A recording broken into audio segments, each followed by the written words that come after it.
बोलो भाई, ये समझ आया है नहीं आया आपको? Yes sir. हाँ। विथ प्रॉपर साइन, कुछ भी नहीं करना है, कांटेक्ट पॉइंट की निकालना सिखा चुका हूं मैं फर्स्ट लेक्चर में। ठीक है।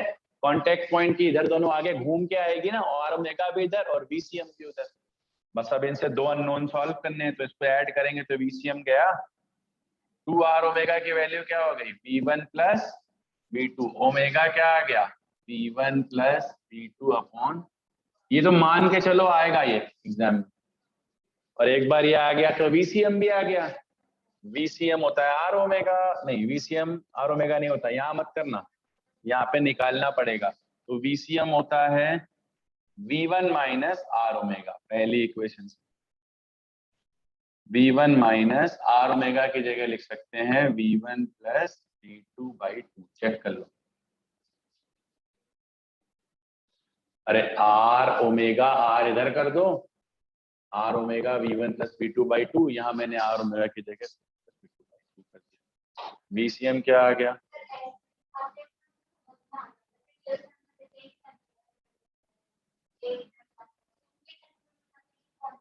कोई कंफ्यूजन नहीं, कन्वेयर बेल्ट ऐसा ही है, जाने में और आने में टच करेगा घूम के। तो इधर जा रहा है कन्वेयर बेल्ट ऊपर v1 से, इधर लौट रहा है v2 से, और ये रोल कर रही है। इन दोनों पॉइंट्स की वेलोसिटी निकाल के ऊपर वाले पॉइंट पॉइंट की v1 कर दो विद डायरेक्शन नीचे वाले की, और इस क्वेश्चन को स्टार लगा लो, ये आएगा ही आएगा। और ये आप लोगों में बहुत टफ क्वेश्चन माना जाएगा। हाँ ध्यान रखना, ऐसे क्वेश्चंस में वीसीएम बराबर आर ओमेगा नहीं करना है। कब करना है, जब सरफेस फिक्स हो, जब सरफेस फिक्स हो। कंडीशन ऑफ रोलिंग वीसीएम बराबर आर ओमेगा है, लेकिन जब सरफेस फिक्स हो, बस इतना ध्यान अपने को देना है।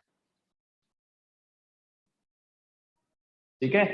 अब लिखो kinetic energy in case of rolling. बहुत बढ़िया कॉन्सेप्ट आ रहा है ये, kinetic energy in case of rolling. Rolling के केस में काइनेटिक एनर्जी।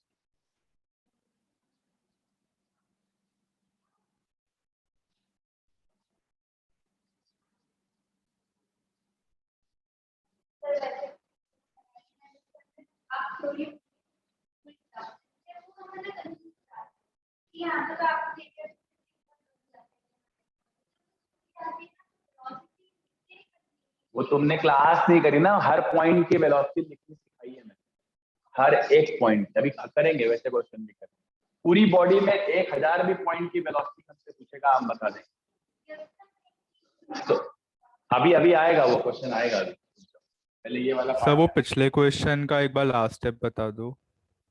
पिछले क्वेश्चन का वीसीएम वाला। लास्ट है, अरे यार पहली इक्वेशन क्या थी, VCM minus R omega is v1 plus R omega.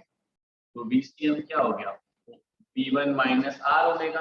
अब आर ओमेगा जो निकाल के रखी वहां से ओमेगा, वहां से डाल दो v1 हाँ प्लस। सर, वो पहले माइनस ले लिया था ना, मेरा v1 + v2/2 आ रहा था और अपना v1 - v2। है पहले आपने VCM minus R omega equals to v1 रख दिया था, इसलिए मेरा अलग आ रहा था। नहीं नहीं, अभी मैंने क्या आंसर लिखा है, v1 माइनस v2 लिखा है वीसीएम का। सर तो इससे पहले v1 + v2 आएगा। इससे क्या आएगा, क्यों, v1 + v1 minus R omega क्या है, v1 माइनस v2 बाई कितना है, आर ओमेगा कितना था।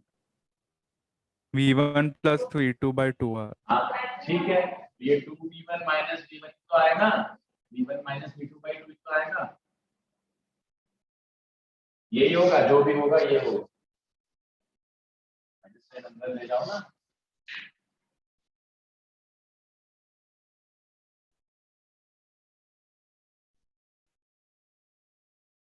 2v1 में से v1 गया, फिर माइनस अंदर v2 में गया।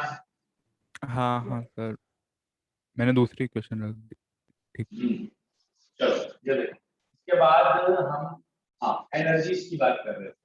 देखो एक बॉडी अगर फिक्स सरफेस पे रोल कर रही है तो काइनेटिक एनर्जी लिखना शुरू लो, और एकदम से ये रोल करते करते करते यहाँ पहुंच गई ना, बहुत बढ़िया चीज सिखा रहा हूँ आपको। ये एक अलग कॉन्सेप्ट है एनर्जी कंजर्वेशन, ये रोल कर रही है ना, कहीं कोई लॉसेस नहीं हुई।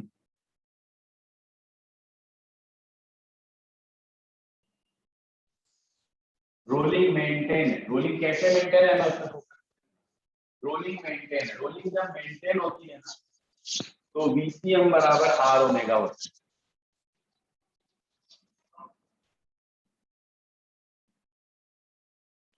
इस जगह पे VCM है, ओमेगा है, सरफेस रफ है, तो VCM minus R omega fix surface, ये भी फिक्स सरफेस।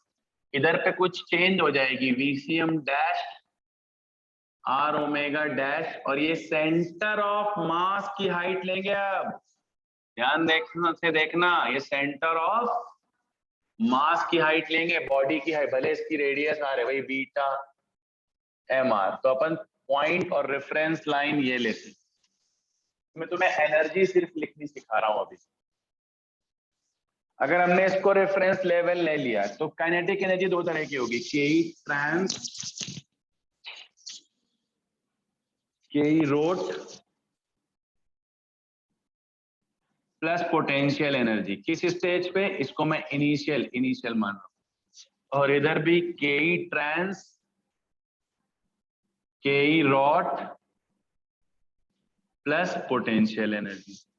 अब इधर का देखो, इधर kinetic energy translational centre of mass की एनर्जी होती है half m VCM square, plus वो रोटेट भी कर रहा है हाफ ICM, इसके अबाउट रोटेट कर रहा है omega square, plus potential energy 0 है क्योंकि उसी रेफरेंस लेवल पे। इधर आए half m VCM dash square, ठीक, plus half ICM omega dash square plus mg now h फिर से बता दे रहा हूं, इस सेंटर ऑफ मास से यहां तक की, अगर यहां तक की h दी हुई है तो आप उसमें r जोड़ दोगे। बताओ समझ में आया ये चीज? Yes sir. अरे बोलो। रोलिंग हमेशा मेंटेन्ड है, रोलिंग हमेशा मेंटेन्ड है बच्चों। रोलिंग क्या है? मेंटेन्ड। ठीक, अब ऊपर जाएगी जब बॉडी तो थोड़ी तो वेलोसिटी कम होगी, तो ओमेगा को भी कम होना पड़ेगा, तो इसीलिए हमने क्या ले लिया है उसको, VCM डैश और ओमेगा डैश। ये वाला VCM, ये वाला ओमेगा, ये वाले VCM डैश से ये वाले ओमेगा डैश से ज्यादा होंगे। अब सर कैसे सॉल्व करेंगे? अगर हमारे पास दोनों अननोन है, कौन से? VCM dash and omega dash, तो हमें एक और इक्वेशन लगेगी, बिल्कुल लगेगी, लेकिन वो कह रहा है रोलिंग मेंटेन्ड है। क्या कह रहा है वो? रोलिंग मेंटेन्ड है। तो रोलिंग मेंटेन्ड है तो एक इक्वेशन बन गई, VCM dash is R omega dash. बताओ हो गया काम? बोलो। सबसे पहले तो आप जान लो कितने तरह की एनर्जी लिखनी है आपको। ट्रांसलेशनल काइनेटिक एनर्जी, रोलिंग में दो तरह की एनर्जी होगी, ट्रांसलेशनल प्लस रोटेशनल। तो translational kinetic energy plus rotational kinetic energy दोनों को लिख लिया, दोनों को लिखने के बाद उसको इक्वल कर दिया half m VCM dash square half ICM omega dash square plus mgh, और यहां से हम एक और इक्वेशन बना सकते हैं, VCM dash equal to R। क्या आपको समझ आया?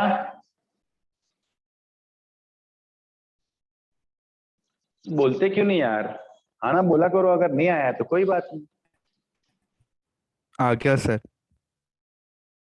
ठीक है, इस तरह से लिखी जाएगी। बस हम अभी क्या कर रहे हैं, हाफ ICM ओमेगा डैश और ये कर रहे हैं, और अगर रोलिंग शब्द आ रहा है, फिक्स सरफेस है, तो VCM को R ओमेगा लिख। तीन बातें याद रखो, कुछ नया नहीं हुआ एनर्जी कंजर्वेशन में, एक नया टर्म आया है हाफ ICM ओमेगा स्क्वायर, और अगर रोलिंग की कंडीशन मेंटेन है तो VCM को R ओमेगा लिख सकते। ये भी हम बहुत सारा करने वाले हैं। अब हम लोग लिख रहे हैं, लिखो, rolling on fixed inclined plane, rolling on fixed inclined plane.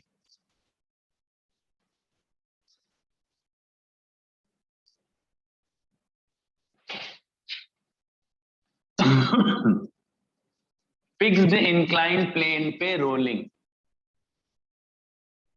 Movable नहीं है हमारे सिलेबस में, फिक्स्ड है, और ये बहुत तगड़ी चीज है। इस पे एक क्वेश्चन पूरे सेगमेंट रोलिंग में, ये एक सेगमेंट ऐसा है जिस पे क्वेश्चन पूछते जरूर है। इंक्लाइंड प्लेन की रोलिंग बहुत प्यार है नीट वालों को, इस बहुत क्वेश्चन आए, आप प्रीवियस ईयर उठा के देखो। Again be very focused. ये एक हाइट दे देते हैं, बोले इंक्लाइन प्लेन की ये वाली हाइट h है, एंगल भी दे देंगे थीटा, और ये वेज फिक्स है। ये वेज क्या है? फिक्स्ड। एक बॉडी, अगेन हम जनरलाइज बॉडी अपनी रखेंगे ताकि हम रिजल्ट को जनरलाइज कर पाए। बीटा एम और आर की, बीटा इसका नाम, एम इसका मास, आर इसकी रेडियस। टॉप से हमने इसको छोड़ दिया ऑन अ रफ इंक्लाइन। सबसे बड़ी बात, इंक्लाइन कैसा है? एक पॉइंट और लिख लेना, ऑन स्मूथ इंक्लाइन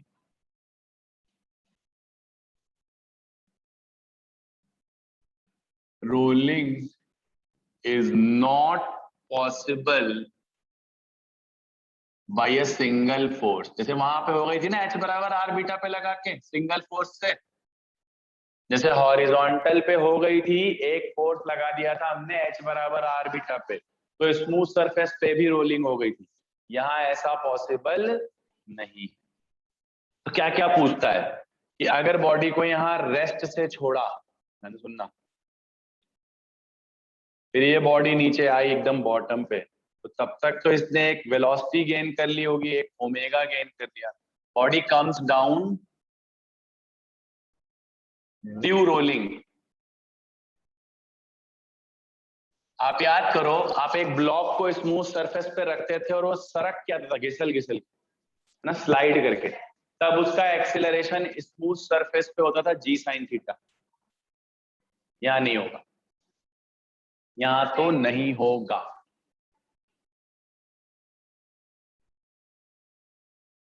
तो स्मूथ इंक्लाइन प्लेन पे तो रोलिंग पॉसिबल ही नहीं है। यहाँ आप कैसे करेंगे, क्या देखना है हमें?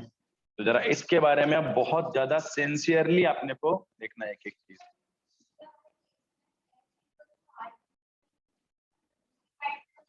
तो नहीं होती थी ना,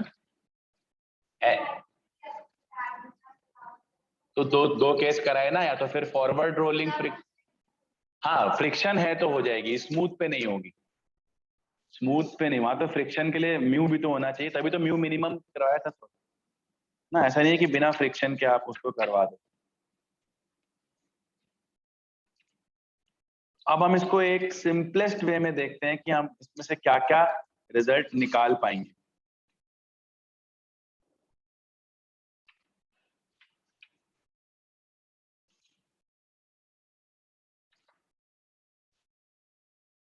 एक बार आप लोग सिलेबस भी पढ़ना कि टॉपलिंग है क्या आपके सिलेबस में।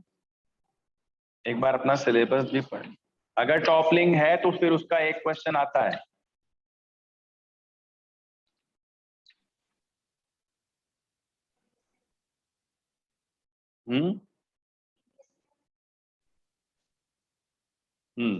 चलो भाई, इसको अब हम सॉल्व करते हैं। इधर देख, बहुत कुछ पूछता है इसमें। बॉटम पे यहाँ तक आने में, रोलिंग करते आने में, स्लाइडिंग का सब आपको बता चुके हैं, वो बताने की जरूरत नहीं है, है ना। स्लाइडिंग जब करके आया था एनएलएम में, एक फिक्स सरफेस है, वो बता चुके हैं। उससे इसे कंपेयर किया जाता है, लेकिन उसके रिजल्ट से इसके रिजल्ट को कंपेयर किया जाता है। कैसा आता है कि अगर एक स्फीयर तब स्लाइड करके आया था तो जो टाइम लगा, अब जो टाइम लगा, उसमें क्या अंतर है। तो अंतर ये बीटा और एमआर के कारण आ रहा है। मतलब बीटा जो बेसिकली है वो एक रिजिड बॉडी हो गई। तो वी विल स्टार्ट इट। अब बताओ, इसकी हम एक एफबीडी बनाते हैं। अगर शुरू से देखें तो ये अपन सारे फोर्सेस जानते हैं, यहाँ पे कौन सा फोर्स लगेगा, mg साइन थीटा। अब खुद बताओ, ये तो सेंटर से ही पास हो रहा है, तो ये टॉर्क दे नहीं पाएगा, तो इसीलिए अकेला ये फोर्स रोलिंग नहीं करा पाता। अगर तुम ये स्मूथ सरफेस हुई तो ये अकेला इसको रोलिंग नहीं करा पाएगा, क्योंकि ये सेंटर पे लग रहा है, टॉर्क प्रोड्यूस नहीं कर पाएगा। तो अल्फा नहीं आएगा, ओमेगा नहीं आएगा, कांटेक्ट पॉइंट की वेलोसिटी कैंसिल नहीं होगी। अब इधर पे देखना, ये देखना आप, ये अपन ने किया, ये नीचे। अब फ्रिक्शन जरूरी, क्योंकि देखो इसके रहते हैं कांटेक्ट पॉइंट नीचे स्लाइड करेगा, ये आ गया फ्रिक्शन, ये अपनी हो गई रेडियस आर। अब पहले बनाते हैं अपन फोर्स इक्वेशन। तो अगर डाउनवर्ड जा रहा है तो mg sine theta minus rolling friction MACM। पहली इक्वेशन बोलो, किसी को प्रॉब्लम? अब टॉर्क इक्वेशन सेंटर ऑफ मास से, तो ये तो यहीं से पास हो रहा है, सिर्फ फ्रिक्शन का ही टॉर्क आएगा। आई हम लोग लिखते हैं बीटा mr स्क्वायर, और अगर हमने ये फिक्स्ड कर दिया है तो ये भी फिक्स्ड हो गया, तो ACM बराबर कंडीशन हो गई R। सबसे पहले मुझे इन तीनों इक्वेशंस में आपको कोई प्रॉब्लम है तो मुझे जल्दी से बताएं, फिर मैं आगे बढ़ जाऊं। No sir. देख लो, बढ़िया से सोच लो, है ना। एक mg cos थीटा भी आएगा ऐसा, वो गायब नहीं हो गया है, वो भी आएगा, और एक नॉर्मल रिएक्शन भी आए, और यहाँ पे u बराबर 0 था, UCM, और ओमेगा भी 0 था, t बराबर 0 था। यहाँ कुछ डेवलप नहीं हुआ था, फोर्सेस अब डेवलप करेंगे। मतलब दो कंडीशंस होती हैं, एक शुरू में वेलोसिटी देके रोलिंग कराना, एक शुरू में फोर्सेस लगा के रोलिंग। मुझे बताओ यहाँ तक किसी को कोई भी कष्ट है? क्योंकि ये आने वाला है एग्जाम, ये पोर्शन एग्जाम में आएगा, बार बार बोल रहा हूँ। ये तीन इक्वेशन जो लिखी, टॉर्क बराबर आई अल्फा, एफ नेट बराबर एम ए, और ACM बराबर R alpha, condition of rolling on fix surface. किसी को प्रॉब्लम नो सर। नहीं है? ठीक है, चलो रीअरेंजमेंट करते हैं। सबसे बड़ा तरीका होता है इस आर से इसको काट दो और आर अल्फा को ACM लिख दो, तो दूसरी इक्वेशन मॉडिफाई होके हो जाएगी बीटा MACM, और पहली इक्वेशन हो जाएगी mg sine theta minus FR is MACM। बताओ कोई दिक्कत? No sir. FR का वैल्यू डाल दो या दोनों को ऐड कर दो ऐसे ऐसे, तो mg साइन थीटा आ गया MACM कॉमन लेके 1 plus 1 plus beta, beta. Now m से m उड़ गया, ACM इन रोलिंग। ध्यान से देखो, g sign theta upon 1 plus beta, जबकि ACM इन स्लाइडिंग केवल क्या होता जी था? Sign theta. ये मैं साथ में लिखवा रहा हूं, कंपैरिजन आ जाता है, इंक्लाइन। तो भाई एक बात बताओ, कोई एक पर्टिकुलर बॉडी, स्फीयर ले लो तुम, सॉलिड स्फीयर, रोल करते हुए नीचे जल्दी आएगी कि स्लाइड करते हुए जल्दी? कम टाइम में नीचे कब आएगी? थ्योरेटिकल क्वेश्चन मैंने कहा था ना, रिवीजन भी कराऊंगा साथ साथ। तो ये थ्योरेटिकल क्वेश्चन बनता है कि एक पर्टिकुलर रेगुलर रिजिड बॉडी नीचे जल्दी कब आएगी, स्लाइड करते हुए या रोल करते हुए? तो जब डिस्टेंस हमको सेम ही ट्रेवल कराना है तो एक्सेलरेशन डिसाइड करेगा, क्योंकि इनिशियल वेलोसिटी किसी के पास है नहीं, तो कौन डिसाइड करेगा? एक्सेलरेशन। जिसका एक्सेलरेशन ज्यादा होगा वो जल्दी आएगी। अब ये है जी साइन थीटा, और ये है जी साइन थीटा डिवाइडेड बाई एक से बड़ा नंबर, 1 प्लस समथिंग, स्लाइड करते हुए। तो ये वाला ज्यादा हो गया। यहां नोट लिख लो, a regular rigid body starts from rest, comes faster to the bottom by sliding than rolling, comes faster to the bottom by sliding than slide करते हुए अगर रेस्ट से स्टार्ट किया गया है। अच्छा एक बात और, एक भारी स्फीयर ले लें और एक हल्का, देखो कोई अंत नहीं है क्वेश्चन बनाने वाले का, और कोई अंत नहीं है उसे सॉल्व करने वाले का, वो सब दिमाग का खेल है और आपकी अंडरस्टैंडिंग पे डिपेंड। अब यहाँ मास कटा आ रहा है कहीं, तो फिर कोई बोल दे एक नहीं, बड़ा स्फीयर सेम और रहेगा। एक छोटा स्फीयर, हम दोनों को ना वो करा रहे हैं, चाहे रोल करा रहे हैं चाहे स्लाइड करा रहे हैं, जल्दी कौन आएगा? दोनों सेम टाइम पे, क्योंकि मास का टर्म नहीं है। तो आप कारण ढूंढ लेना कि उसको टाइम जो लग रहा है उसमें क्या कारण है। भाई एस, इसकी अगर हम लेंथ इंक्लाइन प्लेन की एल मान ले, तो एल बराबर क्या कारण है? हाफ ACM टी स्क्वायर, यही तो कारण है। एल सेम, ACM और टी, जिसका ACM ज्यादा फास्ट उसको टाइम कम लगे। अरे बोलो यार। चलो यस सर। अब हम लोग फ्रिक्शन की बात कर लेते हैं। फ्रिक्शन कि जब इंक्लाइन प्लेन पे रोलिंग होती है तो फ्रिक्शन कितना लगता है? फ्रिक्शन का आंसर है बीटा MACM। तो ये आ जाएगा beta upon 1 plus beta, check कर लो, mg साइन थीटा। भूलना मत, ये रोलिंग फ्रिक्शन है जो लग रहा है। मैं पूछ लूं कितना मिनिमम म्यू चाहिए, कितना मिनिमम म्यू चाहिए कि ये रोल करते हुए आए, तो इसी को उठा के एफ एस मैक्स यानी mu into N, mu M G cos theta कर देना बच्चों, वो मिनिमम रफनेस कोफिशिएंट आ जाएगा। बोलो कोई बड़ी चीज है क्या? नहीं सर। हमेशा रोलिंग फ्रिक्शन को म्यू एन मत रखना, रोलिंग फ्रिक्शन बाकायदा ऐसे निकालना। सुन लो, बहुत बड़ा मंत्र दे रहा हूं आपको, रोलिंग फ्रिक्शन इन 3 इक्वेशन से निकालना, और उसको अगर मिनिमम रफनेस पूछी हो तब mu into N, mu M G नहीं, म्यू इंटू एन, यहाँ पे एन हो जाएगा एम जी कॉस थीटा। ये तो हर जगह का एन भी चेक कर लेना, ठीक है, क्योंकि एन भी बड़ा खतरनाक वेरी कर जाता है रोटेशन वगैरह। तो यहाँ तो बहुत सिंपल है, एन बराबर एम जी कॉस थीटा। बहुत बढ़िया, तो ये हो गया beta upon 1 plus beta M G sine theta. ये दो आ गए हमारे, एसीएम आ गए। और अगर हम इसके बाद बात करते हैं अल्फा की, एंगुलर एक्सीलरेशन, तो आर अल्फा है, GM sine theta upon 1 plus beta into r. इसमें से बताओ फ्रिक्शन केवल ऐसा है जो किस पर डिपेंड कर रहा है? मास पर डिपेंड कर, ठीक है। बाकी एसीएम और अल्फा मास पर डिपेंड नहीं। अभी खत्म नहीं हुई है कहानी, बहुत कुछ है।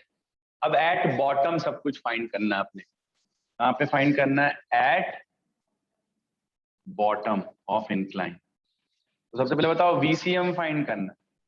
वीसीएम क्या हो जाएगा? देखो लगा लो, V square equals to U square 2 into L. L आपको याद, देखो एल है तो मिल जाएगा, और अगर एच और थीटा दिया है तब भी तो एल आ जाएगा। एल मैं एल ही रख रहा हूँ, ठीक है। एल आप निकाल लेना, एच और थीटा दिया जाएगा तो अपन पाइथागोरियन ट्राइंगल से ट्रिग्नोमेट्री लगा के एल, हमें थीटा और एच मिल जाए तो एल बेसिकली मिला हुआ है, एच अपॉन साइन थीटा है वो, और कुछ नहीं। एल की वैल्यू चेक कर लो, ये आएगी। इसको रखना चाहो रख देना, अभी मैं एल के टर्म में कर। तो यूसीएम तो 0 है, तो वीसीएम आ गया 2 आ गया g sine theta upon 1 plus beta into L. याद करो, √2 GH होती थी हॉरिजॉन्टल पे स्पीड, वर्टिकल पे यहाँ जी की जगह जी साइन थीटा लग गया इंक्लाइन प्लेन के along, 2G sine theta L, नीचे 1 प्लस बीटा रोलिंग का इफेक्ट। 1 प्लस बीटा आप देख रहे हो शुरू से आ रहा है, रोलिंग का इफेक्ट, ठीक है। टाइम कितना लगा? Time to come down half AT square लगा देंगे, तो ये आ जाएगा 2L upon g sine theta, 2H upon g ना, लेकिन एसीएम यहाँ g sine theta upon 1 plus beta. तो टाइम नीचे आने के टाइम का फॉर्मूला, बीटा की वैल्यू रखते जाओ, रिंग डिस्क सब निकलते चले जाए। तो जिसका टाइम कम लगेगा वो फास्टर आएगा या नहीं? अरे हाँ या ना यस बोलो, सर। जल्दी आ जाएगा। और जो जल्दी आएगा, वेलोसिटी का क्या सीन रहेगा? G theta L fix 1 plus beta, जिसका बीटा ज्यादा होगा वो स्लो, उसकी हाँ उसकी वीसीएम कम रहेगी, याद रखना उसकी, लेकिन उसकी ओमेगा ज्यादा रहेगी। कैसे सर, ये कैसे कह दिया आपने? चलो कोई बात नहीं, तुम तो लिखते जाओ, अभी ये सब रिजल्ट लिखो। मैं सबको आपको थ्योरेटिकल वाले क्वेश्चन कराऊंगा, जो आप लोग बोल रहे थे ना कि थ्योरेटिकल वाले क्वेश्चन। एसीएम निकाल दिया मैंने रोलिंग का, स्लाइडिंग से कंपेयर करा दिया, फ्रिक्शन निकाल दिया, अल्फा निकाल दिया, बॉटम पे वीसीएम निकाल दी, और बॉटम तक पहुंचने का टाइम निकाल दिया, ठीक। अब बॉटम पे काइनेटिक एनर्जी, पोटेंशियल एनर्जी और टोटल एनर्जी,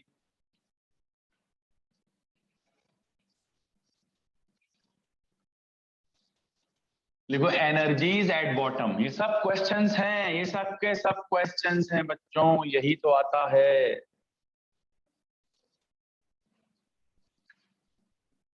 तो एनर्जी एट बॉटम, पहले मुझे एक बात बताओ, जब इस बॉडी को यहां से छोड़ा गया था तब उसके पास सब कुछ 0 था, सिर्फ पोटेंशियल एनर्जी थी।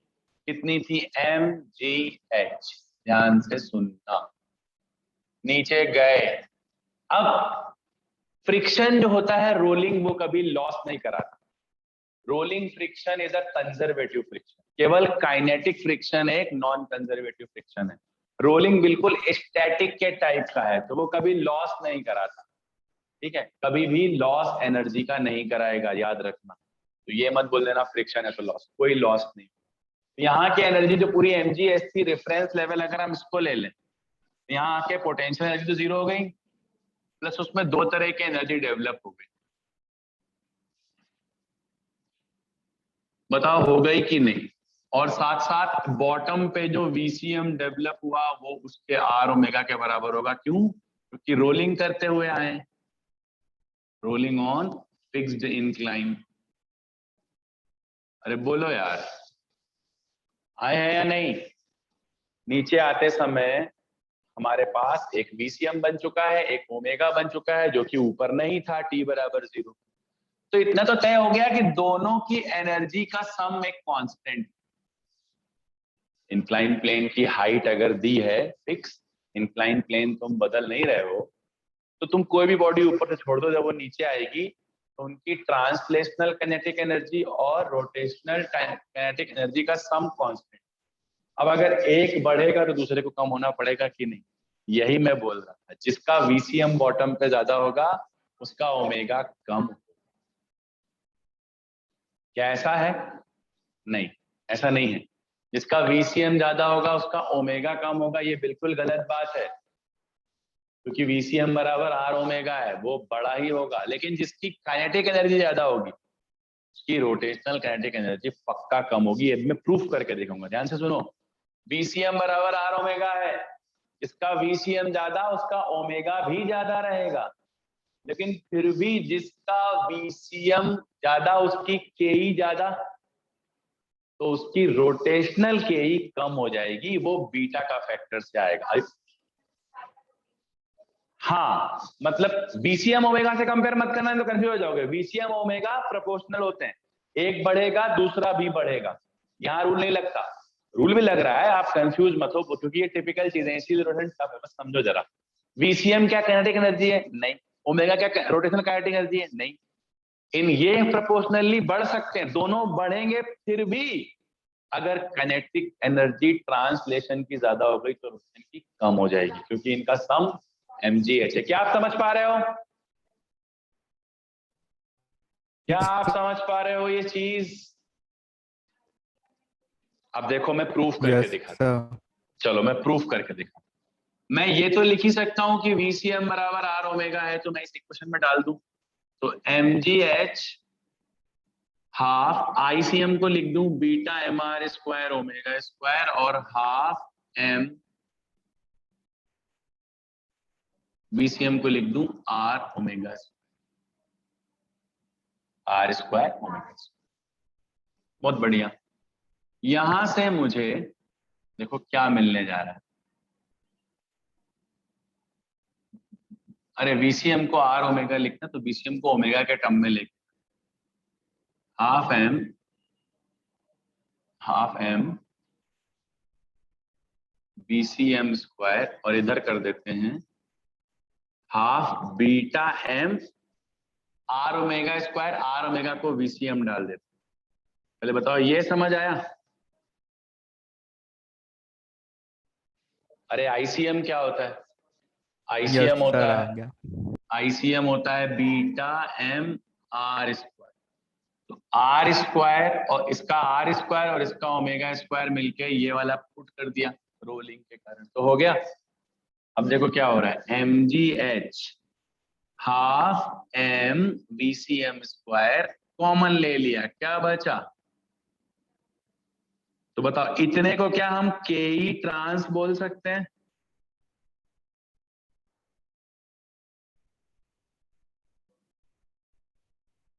तो हाँ बताओ, sir. Translational KE total P से डिवाइड हो गई 1 प्लस बीटा से। बोलो हो गई कि नहीं हो गई? Yes sir. ये आ गई ट्रांसलेशनल काइनेटिक एनर्जी। ठीक बच्चों, बहुत बढ़िया। इसी फॉर्मूले से जब ये आ गई तो रोटेशनल भी निकालेंगे, क्योंकि दोनों का सम mgh है। तो बताना, अगर मैं ये